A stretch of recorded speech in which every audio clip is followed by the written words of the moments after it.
അസ്സലാമലൈക്കും. ജാസ്മീസ് ഹോം വേൾഡിലേക്ക് എല്ലാവർക്കും സ്വാഗതം. ഇന്ന് ഞാൻ വന്നിരിക്കുന്നത് വാട്ടർമെലോൺ ഉപയോഗിച്ച് നമുക്ക് ഈസിയായി തയ്യാറാക്കിയെടുക്കാൻ പറ്റുന്ന ഒരു ജ്യൂസിൻ്റെയും ഒരു മിൽക്ക് ഷേക്കിൻ്റെയും റെസിപ്പി ആയിട്ടാണ്. വീഡിയോയിലേക്ക് പോകുന്നതിന് മുമ്പേ നിങ്ങൾ ഇതിൻ്റെ ചാനൽ ഇതുവരെ സബ്സ്ക്രൈബ് ചെയ്തിട്ടില്ല എങ്കിൽ താഴെ കാണുന്ന റെഡ് സബ്സ്ക്രൈബ് ബട്ടൺ ഒന്ന് പ്രസ് ചെയ്ത് എൻ്റെ ചാനൽ ഒന്ന് സപ്പോർട്ട് ചെയ്യാം. ഇനി നമുക്ക് വീഡിയോയിലേക്ക് പോകാം.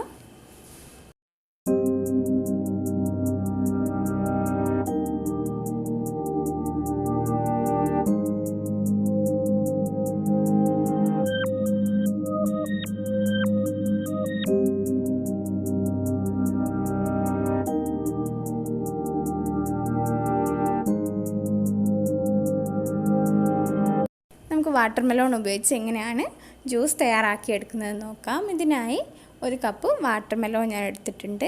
ആവശ്യത്തിന് പഞ്ചസാര, ഒരു ചെറിയ പീസ് ചെറുനാരങ്ങ, കുറച്ച് പുതിനയില. ഇനി നമുക്കിതൊരു മിക്സിയുടെ ജാറിലേക്ക് മാറ്റാം. മിക്സിയുടെ ജാറിലേക്ക് നമ്മുടെ വാട്ടർമെലോൺ ചേർത്ത് കൊടുത്തിട്ടുണ്ട്. അതിലേക്ക് ആവശ്യത്തിന് പഞ്ചസാര കൂടി ചേർത്ത് കൊടുക്കാം. ഇനി ഞാൻ ചേർത്ത് കൊടുക്കുന്നത് പുതിനയിലാണ്. ഇത് ഓപ്ഷണലാണ്, കയ്യിലുണ്ടെങ്കിൽ ചേർത്ത് കൊടുക്കാം. ഒരു 2-3 ഇല മാത്രം ചേർത്ത് കൊടുക്കാം.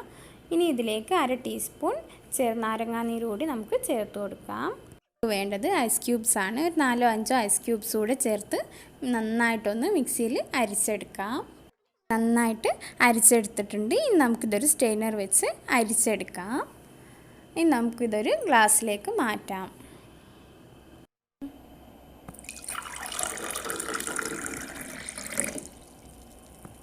നമ്മുടെ വാട്ടർമെലോൺ ജ്യൂസ് ഇവിടെ റെഡി ആയിട്ടുണ്ട്. ഇനി നമുക്ക് വാട്ടർമെലോൺ ഉപയോഗിച്ച് എങ്ങനെ മിൽക്ക് ഷേക്ക് തയ്യാറാക്കിയെടുക്കാമെന്ന് നോക്കാം.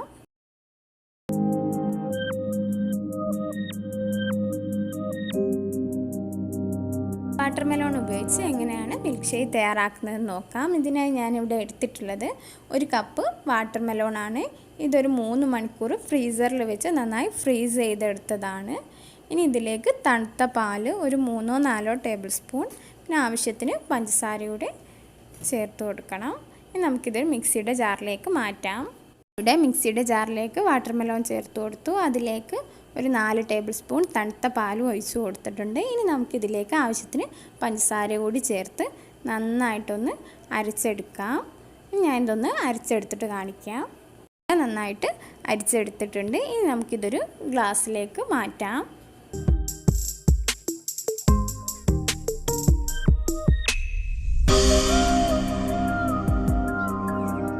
ഇന്നത്തെ ഈ ഒരു വീഡിയോ എല്ലാവർക്കും ഇഷ്ടമായെന്ന് വിശ്വസിക്കുന്നു. തീർച്ചയായും എല്ലാവരും ഈ ഒരു റെസിപ്പി ട്രൈ ചെയ്ത് നോക്കാം. വീണ്ടും മറ്റൊരു വീഡിയോ ആയിട്ട് നമുക്ക് കാണാം. താങ്ക്